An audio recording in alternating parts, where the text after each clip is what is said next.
All right, Daniel Elmore, what do you think about the 49ers offseason so far? Because I'm disappointed. I'm disappointed too. Lifelong diehard 49ers fans. We've seen a lot of good off seasons, a lot of bad off seasons.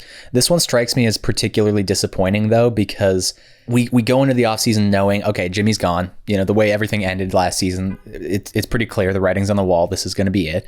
Although privately I said other things to you that I'll talk about in a second.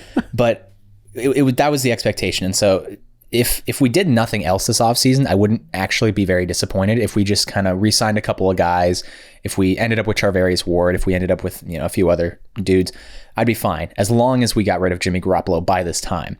However, we have not gotten rid of Jimmy Garoppolo at this time, which means one of two things. One, either John Lynch screwed up and was asking for too much, or he screwed up, asked for too much for Jimmy Garoppolo, and now they're set on him staying with the team at least until training camp, which is just a huge waste of cap space.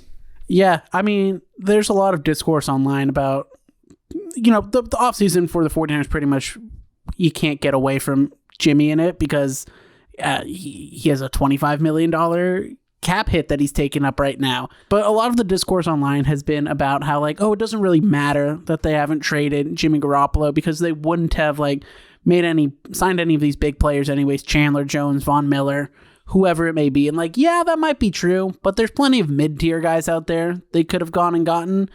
For the life of me, I can't understand the strategy behind keeping Jimmy this long. I said on our offseason preview podcast, I thought the 49ers would be able to get a second round pick, maybe a first round pick for Jimmy. And I feel like that's what John Lynch was thinking. But unlike John Lynch, I was able to adjust my expectation to the landscape of what was going on and being like, oh, I'm not going to get that anymore. Let me just move on, get what I can and move on, because it's looking like they're probably going to have to cut him at this point. Yeah, just to make a quick NBA comp, the 76ers were able to hold on to Ben Simmons and get the value that they wanted from him at a later date because Ben Simmons is a truly talented player, despite the fact that he does have some issues. That's not possible with Jimmy Garoppolo, though. He's a player that I think that they should have traded immediately as soon as possible, but before the other dominoes fell. Obviously, everybody wanted to see what was going to happen with Deshaun Watson, but I think you traded him before Carson Wentz gets traded. Because once Wentz gets traded, I feel like it's all over after that. Right. Because, at this point, Wentz is off the table, Deshaun Watson is off the table, and just at that point, you're looking at the landscape and you're like, okay, I could trade for Jimmy Garoppolo. I could give up a second. Let's just say that that's what John Lynch is asking for, just a pure second, and have to pay him a bunch of money this season. Or I could take a flyer on Marcus Mariota or Mitch Trubisky or one of these guys that maybe they're okay, maybe they're not. I'd rather do that than trade for Jimmy Garoppolo. So I think that this is where actually Balky had it right with Alex Smith. We traded him immediately when we knew Kaepernick was going to be the guy. So truly, they dropped the ball. And then the signings that they have made this offseason are fine. I have no issue with the signing of Ray McLeod or Charvarius Ward or the special teamers that we got. But it does feel like an opportunity is slipping away from us. What I get frustrated with is this team very clearly is in a Super Bowl window right now. And I feel like they think that window is longer than it may actually be. We see this happen all the time where teams think we're on the up and up. We're going to be, the next 5 years are mine, to quote Patrick Beverly. The Jaguars were in the AFC Championship game in 2017 and haven't sniffed the playoffs since then. Yep. You don't know how long your window is. So if you think you have a chance, you need to go all in to win now and then deal with the rest of it when we get there. If you're going to have cap problems in 2 years, okay, that's fine. Let's win this year. And then, in 2 years, we'll pull some bullshit, move some numbers around, make it work. And even with Deshaun Watson and the Texans, they were almost in the Super Bowl. They were right. They were Patrick Mahomes comeback away from being in the Super Bowl. Again, the real window is the rookie contract for a quarterback, and specifically the first 4 years of it, especially the second year, which is when so many quarterbacks take the leap. So this is when they should have, like you said, put all their cards in and just really push the chips and try to see what happens. And the only way you could do that is by trading Jimmy Garoppolo to make more cap space, to make more moves. Yeah, and I don't know if they're necessarily worse, but I don't think they're better as of right now. Like, at best, I think they're the same. I mean, losing Laken Tomlinson, I understand, like, you're not going to pay. They didn't want to pay $14 million for a guard. I get that. But they didn't go out and bring anyone in to replace him. So you're like, okay, let's trust Aaron Banks, who didn't play a single snap last year for us. Mm-hmm. They lost DJ Jones too, which again, like, yeah, you would like, Javon Kinlaw to be healthy, but you don't know if that's going to be true or not. So like, those are losses that could be mitigated. Kwan Williams is moving on, and I know he was like not the same type of player last year that he had been in the past, but like, you don't really have a nickel corner right now. They've talked about like moving Emmanuel Mosley inside to nickel on when they're in nickel formations. Mm-hmm. But then it's like, okay, do you really trust Ambry Thomas out there? He kind of struggled a lot of last year and then like put together a couple good games at the end. So I think they had an opportunity here to like really project themselves into like top flight, like one of the top 3 teams to win the Super Bowl. And they've kind of like squandered the opportunity, and it's like, okay, maybe they're okay. I know they improved special teams. That was a big focus of them because their special teams unit wasn't great last year, but it also wasn't the reason that they struggled in the playoffs.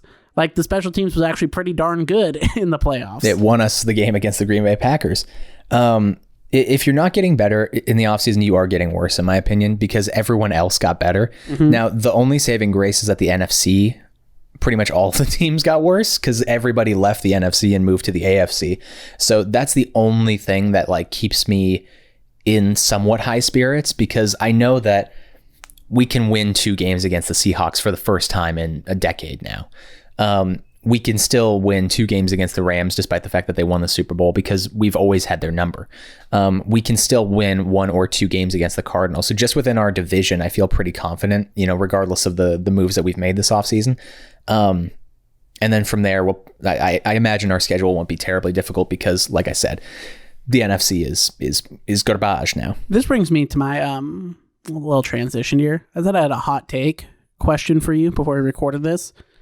Parag Mathai is and I'm hoping I'm saying his last name correct, and if I'm not, I apologize, but he's a numbers guy. He's kind of a cheapskate. He goes to his little computer there and plugs in the numbers and is like, okay, this contract's good. We'll do it. Oh, we don't really want to pay these players this much money. We're not going to do it. He actually didn't want to play Trent Williams, reportedly, is the word on the street. Is Deebo Samuel going to get traded before Jimmy Garoppolo? I have a hard time. Hear me out here. I've fallen over on my bed. Is what just happened. Hear me out. I think Deebo's incredible. I think the 49ers should do everything they can to keep him. I don't know that this front office values wide receivers that highly, as evident by their refusal to go out and get any impact wide receiver over the last couple of years and to pay any wide receiver any amount of money. I am not sold that Parag's computer is going to allow him to pay Deebo Samuel $24 million a year. All right, so here's the evidence for your case. They didn't re-sign Emmanuel Sanders. They had a shot at Odell Beckham Jr. to trade for him. They didn't do so. They could have gone out and gotten like Allen Robinson. There's a number of guys in these offseasons. Julio Jones they could have traded for last offseason. Could have gone after a lot of different guys, and they didn't. So you're right. They've shown a consistent tendency to not sign or to trade for star receivers. I feel like you make a compelling case. However, I do feel confident that like we're going to pay our homegrown guys because we've done it with Kittle, doing it with Warner, going to do it with Bosa. I think that the cornerstone guys that we've drafted are safe. I feel like there should have been a bigger celebration of Deebo Samuel this season. Yeah. And I think if there was, then maybe we'd find a trade partner. But I don't know what the value for Deebo Samuel would be on the open market, like if we tried to trade him. And if we're going to be stuck on a 2nd round pick for Jimmy Garoppolo, you better believe we're going to be stuck on like 2 first round picks for Deebo Samuel. And I don't know if someone's going to pay that. So I agree. I think Parag's computer might not want to sign Deebo Samuel, but I also don't know if John Lynch is going to be willing to part with Deebo Samuel for anything lower than John what Lynch he's is also valued. bad at his job, so That's true. Yeah. So you've been on this. You can take a victory lap on this. I've been on the John Lynch is bad at his job train for quite some time now. I think he's a good, face of the operation. Real great smile. Yeah. Does good words. All that type of stuff. Good with the players. Rah type of guy. I think most of the team's success, like people talk about their late round draft picks they had, a lot of that's Adam Peters, the assistant GM and like head evaluator. The wide receivers that they've hit on and the ones that they've missed on, those go to Kyle Shanahan. And I look at like the moves John Lynch has made, and I'm okay. He was the guy behind the Jimmy G trade. Kyle kind of wanted to wait it out and get Kirk Cousins, who I think is better than Jimmy G, or draft a guy. The reports are that Kyle really liked Josh Allen. You also look at the moves that John Lynch has made, drafting Solomon Thomas, third overall. That didn't work out. McGlinchey, I think, was a fine pick. That was also a John Lynch pick. He also has gone out. Aaron Banks in the second round last year. That was a John Lynch move. Hasn't worked out yet. Maybe it will, but the guy has not stepped on the football field so far. Javon Kinlaw, the idea of trading DeForest Buckner for a first round pick, I'm like, I get that. That makes sense. That's but then good, you use it on a defensive tackle with an arthritic knee. And I really like Javon Kinlaw. I think he's really talented. But he also has an arthritic knee. Yeah. Trading for D Ford and then giving him a big contract, which it's like he doesn't see the whole picture sometimes. And I don't know. I think when Adam Peters gets a GM job next offseason, John Lynch should probably go and take that broadcasting money. I'll leave it at that. Yeah, and I was always like, look at 2019, look at what we did. Hey, he helped put it. But yeah, if you look deeper, you can't credit him with all the success, and you also can't pin all the failures on him, because so much of what this 49ers organization has been doing is sort of this groupthink mentality where Parag is the numbers guy and they trust those numbers, but then also Kyle is in charge of taking basically the entire offense, and he is in charge of that personnel. And Kyle's no idiot. He knows defense also. So if he finds a guy on defense that he likes, he'll be like, hey, John, get this guy too. And then the number of incredible coaches that we have are also having. So I think, like you said, the good thing about John Lynch is that he does listen to a lot of his guys. But he's not really a GM. That's kind of the thing though, is he is Stanford business guy. Yeah. And and so is Solomon Thomas. Maybe that's why it didn't work out. But yeah, ultimately this offseason has been, you asked me if not trading Jimmy was a fireable offense for John Lynch. And I think it pretty much is. And like I said to you before off mic as well, if we don't trade him and we end up keeping him on the roster, that is 150,000% a fireable offense. So I'm not feeling good about John Lynch right now, which is scary because he's in charge of the organization. And like I said, I don't feel like we got better this offseason, which is unfortunate. There's still time to go. Maybe we'll make a last minute trade. Maybe we do find a trade partner for Jimmy Garoppolo. So let's talk about that really quick. Yeah. What's left out there to trade Jimmy to? Yeah. Carolina's out there, but they can't do it. The reports are they had talks at the combine about getting Jimmy, but I don't see, especially now with no market for Jimmy, that they'd be like, okay, we're going to pay Jimmy $25 million and pay Sam Darnold $18 million this year. The one idea I proposed to you was that they send Sam Darnold back in the Jimmy trade and eat half his salary, something like that. So they're sending Sam Darnold the $9 million and a pick, third round pick, whatever it may be at this point. That's one possibility there. I don't think it's very likely, but it is an option. And then you look around too, he's the GM in Houston is from New England and loves Jimmy, but I don't think that makes sense for them to go get a veteran quarterback, when they could just be like, let's see what we got with Davis Mills here. And he was pretty decent last year. He showed some signs of being a competent NFL quarterback. So let's see how far we could take it. He would probably be the number one quarterback in the draft this year. That's scary. Yeah. Just knowing what we know now about him, in hindsight, looking at how he performed this year, we'd be like, yeah, I think he's a sure pick then. But that gets all into draft philosophy on should you pick a guy who's safer, a guy like Malik Willis who has more upside, but that's a different time, different place.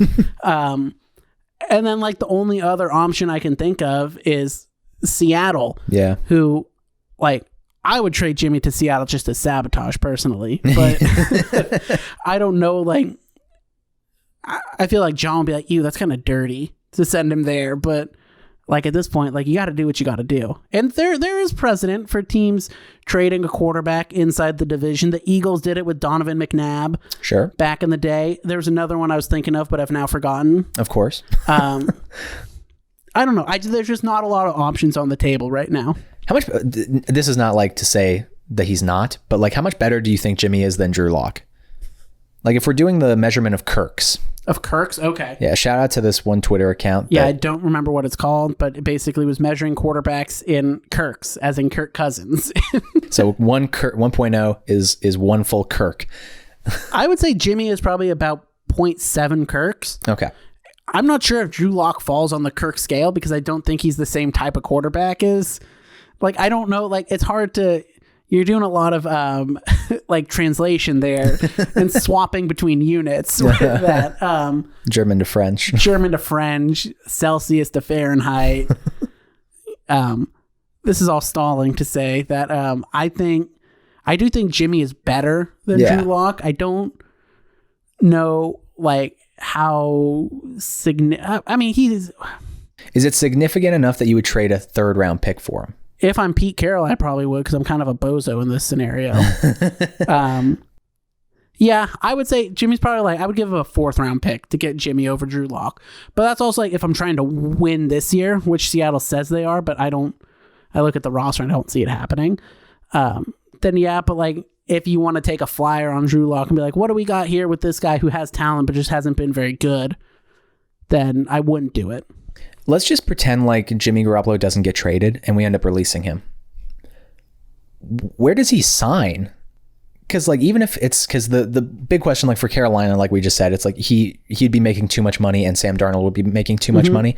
So even if he signed like a cheaper contract, let's just say he signs a $10 million contract, a prove it deal or something like that, like Seattle is there. Seattle, like you said, the Texans, but like I think they'd rather start Davis Mills, frankly. Yeah, rather see what they got there. So like, where does he go? Is he going to be a backup quarter? So this brings up a really interesting point, which is a lot of people are saying that the Jimmy's camp kind of screwed the 49ers with having this shoulder surgery so late, but at the same time they've kind of screwed themselves because there aren't like options out there anymore. So I don't know where Jimmy would sign. Seattle makes sense, like you said. Yeah, you start looking around, like, is he going to go to Pittsburgh now? Like, right. And have a battle with Mitch Trubisky? And then do they maybe say, okay, we don't need to draft a quarterback this year then? Because it kind of looks like they're going to go with Trubisky and a draft pick. The Dolphins already have a backup with Teddy Bridgewater, so I don't really think it makes sense for him to go there.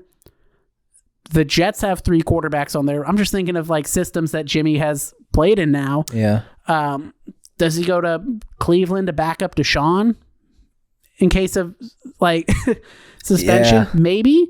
Like that one kind of makes a little bit of sense to me. Yeah, and then everyone else just has like a guy that they either just got, like the Colts just got Matt Ryan, so it doesn't make any sense for him to go there. The Commanders just got Carson Wentz, like we talked about. Are you going to go have a quarterback competition with a guy you just traded 2 third-round picks to get? Like, no, of course not. Yeah, so there's like one starting quarterback job. This is why you have to trade him as soon as possible, because like once the dominoes start falling, it's already over. And Jimmy should have wanted to be traded as soon as possible. Yeah. He should have been less concerned about like, some people are saying that like it seems like he kind of turned down a trade to Washington because like who would want to go play for that organization? But now he's kind of like, he might be screwed. Yeah, is he going to go be Matt Stafford's backup quarterback now? Like I don't know what is left out there for him. Does he go back to New England and back up Mac Jones? That'd be embarrassing. That'd be embarrassing. We know Bill loves him. Yeah, I don't know. I don't know what's going to happen with Jimmy. My fear is for the 49ers that either A, they're going to keep him, and that just creates like a whole locker room crisis, basically, come training camp time. It also, if they keep him now and like want to cut him after he passes a physical in like 4 months, you're just wasting out on cap space that you could use to sign players to help you win a Super Bowl this year. At this point, I would call up Carolina, be like, what do you want to give us for him? anything at all. If they take it, great. If they don't, I'd be like, okay, you know what? We're going to cut you now. You move on. You get $18.5 million in cap now. You'll get another $7.5 million if a team signs him for that much or more this offseason, which they probably will. Jameis Winston just got $15 million a year for 2 years. Yeah. I don't know, man. It's not, I think this was a situation that was botched by all sides. Yeah.